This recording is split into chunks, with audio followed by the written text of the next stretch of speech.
আজ আমরা পড়ব ইউরোপ মহাদেশ সম্পর্কে। ইউরোপ মহাদেশে দেশের সংখ্যা 56টি। বিখ্যাত শহর London, Paris, Amsterdam, Madrid, Rome, Berlin. Europe মহাদেশের সমৃদ্ধির কারণ সম্পর্কে জানব। উত্তর গোলার্ধে স্থলভাগের কেন্দ্রস্থলে অবস্থান, সব মহাদেশের সঙ্গে সহজে যোগাযোগ, ব্যবসা বাণিজ্যের সঙ্গে খুব সুবিধাজনক, অর্থাৎ এখানকার ব্যবসা বাণিজ্য সবথেকে বেশি সুবিধাজনক ইউরোপ মহাদেশে। জলপথ, স্থলপথ সব দিক দিয়েই সুবিধা।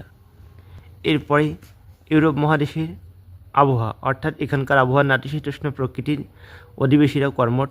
সেখানে শুধু দক্ষ পরিশ্রমী লোকেরাই যে থাকে তা কিন্তু নয়, সমস্ত মানুষই সেখানে পরিশ্রমী। তাই ইউরোপ মহাদেশ সমৃদ্ধির অন্যতম কারণ শিল্প উন্নতির জন্য। এর পরের প্রশ্ন, পরের অংশ, এখানে সরলবর্গীয় বনভূমি দেখা যায়। সরলবর্গীয় বনভূমির নরম কাঠ, কাগজ ও কাষ্ঠশিল্পে উন্নত। খনিজ সম্পদের প্রাচুর্য, জলবিদ্যুৎ, পারমাণবিক বিদ্যুৎ, উন্নত যোগাযোগ, অভ্যন্তরীণ ও বৈদেশিক বাণিজ্য পৃথিবীর সর্বাপেক্ষা শিল্পোন্নত মহাদেশ। অর্থাৎ এখানে অভ্যন্তরীণ ও বৈদেশিক বাণিজ্য সবথেকে বেশি হয়। উন্নত যোগাযোগ ব্যবস্থা, জলবিদ্যুৎ, পারমাণবিক বিদ্যুৎ রয়েছে, তাই শিল্পে সবথেকে বেশি উন্নত। এখান থেকে বেশি প্রশ্ন আসে। বাণিজ্যিকভাবে মৎস্য আহরণ, উন্নত কৃষি ব্যবস্থা, মিশ্র কৃষি, খাদ্য, শস্য ও পশুপালন। মিশ্র কৃষি বলতে এক জমিতে একসঙ্গে 2 থেকে 3টি ফসল চাষ করা হয়, অর্থাৎ হয়তো সেখানে কলা চাষ কিংবা অন্য কোনো সবজি থাকে, সেইভাবে তারা চাষ করে। এই কৃষি ব্যবস্থাকে বলা হয় মিশ্র কৃষি। এরপর আসতে পারে ইউরোপের বৃহত্তম হ্রদ, তখন লিখতে হবে ল্যাডোগা, 17,700 বর্গ কিমি। ইউরোপের বৃহত্তম হ্রদ। এই সমভূমির উত্তর পশ্চিমে নেদারল্যান্ডে সমুদ্রের অগভীর এলাকা ভরাট করে তৈরি করা হয়েছে পোল্ডার ভূমি। পোল্ডার ভূমি থেকে প্রশ্ন আসে, পোল্ডার ভূমি কীভাবে তৈরি হলো? সমুদ্রের অগভীর জায়গাকে সেখানে মাটি ভরাট করে পোল্ডার ভূমি তৈরি করা হয়েছে এবং সেখানে অধিবাসীরা থাকে।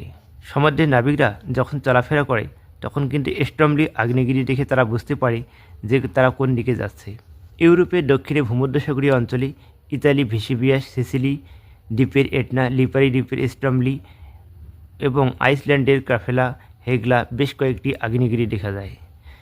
ভূমধ্যসাগরীয় আলোকস্তম্ভ হচ্ছে স্ট্রমলি আগ্নেয়গিরি। এরপর জানব ইউরোপের বিখ্যাত নদীসমূহ।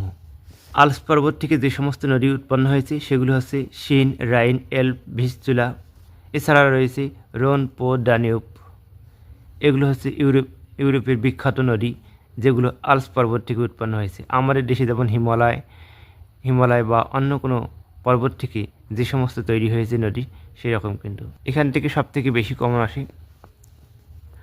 নদীর নাম সিন, ফ্রান্সের দীর্ঘতম নদী। এরপরে আসবে রাইন। রাইন নদীর উৎস কিন্তু এখানে লেখা নেই, কিন্তু রাইন হচ্ছে ইউরোপের ব্যস্ততম অভ্যন্তরীণ জলপথ। এরপরে আসবে ভিস্চুলা, পোল্যান্ডের দীর্ঘতম নদী। পো, ইটালির দীর্ঘতম নদী। ডানিউব, শ্রেষ্ঠ আন্তর্জাতিক নদী এবং ডানিউব নদী ব্ল্যাক ফরেস্ট পর্বত থেকে উৎপন্ন হয়েছে। এরপরে আসবে ভলগা নদী, ইউরোপের দীর্ঘতম নদী। তুন্দ্রা জলবায়ু ও তুন্দ্রা উদ্ভিদ। তুন্দ্রা জলবায়ু থেকে বেশি প্রশ্ন আসে, এখান থেকে শর্ট প্রশ্ন আসতে পারে। ইউরোপের উত্তরাংশে নরওয়ে, সুইডেন, ফিনল্যান্ড ও রাশিয়ার উত্তরাংশে বিস্তীর্ণ এলাকায় প্রায় সারা বছর তীব্র শীতল আবহাওয়া ও তুষারপাতের কারণে ভূমি 9 থেকে 10 মাস বরফাবৃত থাকে। গ্রীষ্মকালে যখন 2 থেকে 3 মাস ভূমি বরফমুক্ত থাকে তখন মস, লিচেন ইত্যাদি নানা ধরনের ছোট ফুলের গাছ জন্মায়। তুন্দ্রা জলবায়ু থেকে এই প্রশ্নগুলো আসে যে এখানে শীতকাল কত মাস থাকে, তখন লিখতে হবে 9 থেকে 10 মাস। এখানে গ্রীষ্মকাল কত মাস থাকে, তখন লিখতে হবে 2 থেকে 3 মাস বরফমুক্ত থাকে। গ্রীষ্মকালে কোন কোন ফুলের গাছ জন্মায়, তখন লিখতে হবে মস এবং লিচেন। উপমরী জলবায়ু ও সরলবর্গীয় অরণ্য। সুইডেন, ফিনল্যান্ড, নরওয়ে ও রাশিয়ার কিছু অংশে এই জলবায়ু লক্ষ্য করা যায়, উপমরীয় জলবায়ু। এখানে কোন কোন গাছ জন্মায়, তখন লিখতে হবে pine, lurch, fur, birch, older প্রভৃতি নরম কাঠের সরলবর্গীয় বনভূমি গড়ে উঠেছে। সবথেকে বেশি কমন আসে ভূমধ্যসাগরীয় জলবায়ু। ইউরোপের দক্ষিণাংশে ইতালি, স্পেন, ফ্রান্স, গ্রিস প্রভৃতি দেশে ভূমধ্যসাগরীয় উপকূল অঞ্চলে এই জলবায়ু দেখা যায়, ভূমধ্যসাগরীয় জলবায়ু। এখানে শীতকালে বৃষ্টিপাত হয়। জলপাই, ডুমুর, কর্ক, ওক, সিডার প্রভৃতি গাছ দেখা যায়। আঙ্গুর ও কমলালেবু এখানে প্রচুর পরিমাণে পাওয়া যায়। ভূমধ্যসাগরীয় জলবায়ুতে কোন কোন গাছ জন্মায়? তখন লিখতে হবে জলপাই, ডুমুর, কর্ক, অক। সব থেকে বেশি ফলে কিন্তু জলপাই। গ্রীষ্মকালীন উষ্ণতা কত? তখন লিখতে হবে 21 থেকে 27 ডিগ্রি, এবং শীতকালীন উষ্ণতা কত? 5 থেকে 10 ডিগ্রি, মানে প্রচুর ঠান্ডা হয়। বৃষ্টিপাতের পরিমাণ কত? 40 থেকে 75 সেমি। এখানে কিন্তু তেমন কিন্তু বৃষ্টি হয় না। এরপরে আসবে স্টেপ তৃণভূমি। ইউরোপের মধ্য ও পূর্বাংশে, রাশিয়া ও ইউক্রেনে এই জলবায়ু দেখা যায়। এখানে বৃষ্টিপাত কম বলে তৃণভূমি তৈরি হয়েছে। নাতিশীতোষ্ণ অঞ্চলে এই তৃণভূমি স্টেপ নামে পরিচিত। নাতিশীতোষ্ণ অঞ্চলে এই তৃণভূমি স্টেপ নামে পরিচিত। পরীক্ষায় আসতে পারে স্টেপ তৃণভূমি কাকে বলে? তখন লিখতে হবে এটুকু। এখানে তখন লিখতে হবে 20 থেকে 22 ডিগ্রি। রুর শিল্পাঞ্চল কাকে বলে? জার্মানির রাইন ও তার দুই উপনদী রুর ও লিপের সংযোগস্থলে কয়লা খনিকে কেন্দ্র করে গড়ে উঠেছে ইউরোপের অন্যতম শ্রেষ্ঠ শিল্পাঞ্চল রুর শিল্পাঞ্চল। এখান থেকে প্রচুর শর্ট প্রশ্ন আসে। লৌহ ইস্পাত শিল্প কোথায় গড়ে উঠেছে? রুর অঞ্চলে। তখন লিখতে হবে ডুইসবার্গ, মুলহাইম, এসেন প্রভৃতি। এরপরে আসতে পারে ইঞ্জিনিয়ারিং শিল্প কোথায় গড়ে উঠেছে? তখন লিখতে হবে ডর্টমুন্ড, বখুন, এসেন, ডুইসবার্গ। রাসায়নিক কীটনাশক বিস্ফোরক দ্রব্য কোথায় তৈরি হয়? তখন লিখতে হবে ডুইসবার্গ, হ্যাম, বট্রপ, রেকলিং, হার্টজেন। আর সিমেন্ট শিল্প গড়ে উঠেছে এশিয়ান।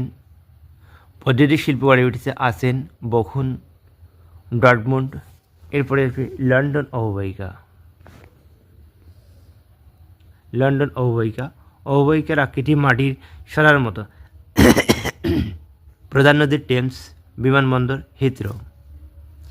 পরীক্ষা আসতে পারে ইংল্যান্ডের সবথেকে বড় নদী কি? তখন লিখতে হবে টেমস।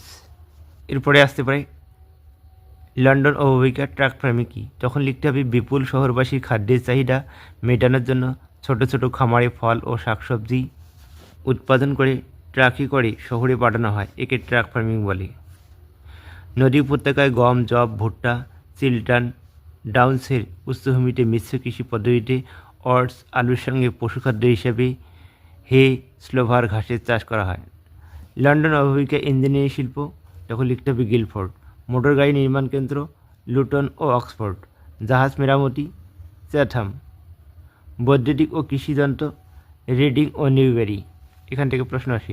ছাপাখানা বা মুদ্রণ ওয়াসফোর্ড। কাগজ পার্কলিট। রাসায়নিক ও দেশলাই লন্ডন। পোলার ভূমি সম্পর্কে বিস্তারিত জানব। এটুকু না পড়লে কোনো কিছু বোঝা যাবে না। একটা ছোট্ট ঋষির ছোট্ট ছেলের গল্প। নাম ছিল তার হ্যান্স। একদিন হ্যান্স সন্ধ্যের সময় রাস্তা দিয়ে বাড়ি ফিরছিল। হঠাৎ তার চোখে পড়ল রাস্তার পাশে উঁচু দেয়ালের গায়ে একটা ফাটল দিয়ে জল চুইয়ে পড়ছে। হ্যান্সের বুকের ভিতরটা নিমিষে আতঙ্কে শিউরে উঠল। আসন্ন বিপদের কথা ভেবে ফাটলটা আর একটু বড় হলেই ও পাশের সমুদ্রের জল হু হু করে গ্রামে ঢুকে পড়বে আর ভাসিয়ে নিয়ে যাবে গ্রামের পর গ্রাম। তাই কোনো কথা না ভেবে হ্যান্স তার হাতটা মুঠো করে ঢুকিয়ে দিল বাঁধের ফাটলের মধ্যে এবং ওইভাবেই বসে রইল। রাতের দিকে তার বাবা, মা আর গ্রামের লোকজন খুঁজতে খুঁজতে তাকে ওইভাবে বসে থাকতে দেখে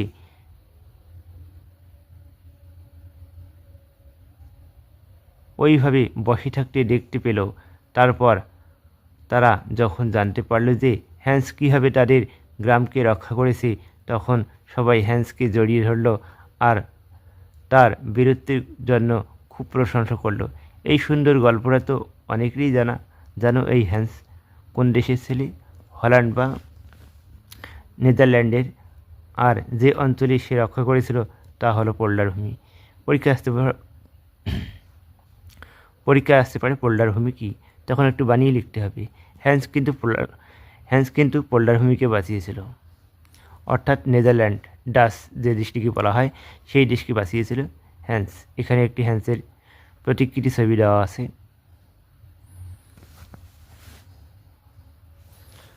পরীক্ষায় সরাসরি 2 নম্বরের প্রশ্ন আসতে পারে পোল্ডার ভূমি কি? তখন লিখতে হবে আসলে নেদারল্যান্ড দেশটা খুব ছোট, তাই কৃষি ও অন্যান্য কাজের জন্য জমিরও খুব অভাব। এই সমস্যা দূর করার তাগিদে দেশের উত্তর পশ্চিম জুইডাস জি উপসাগরের বিশাল অগভীর জলভাগে উঁচু কংক্রিটে বাঁধ দিয়ে মাটি ভরাট করে নতুন ভূমি তৈরি করা হয়েছে। সমুদ্র থেকে উদ্ধার করা এইসব নিচু সমতল ভূমি পোল্ডার ভূমি বলে।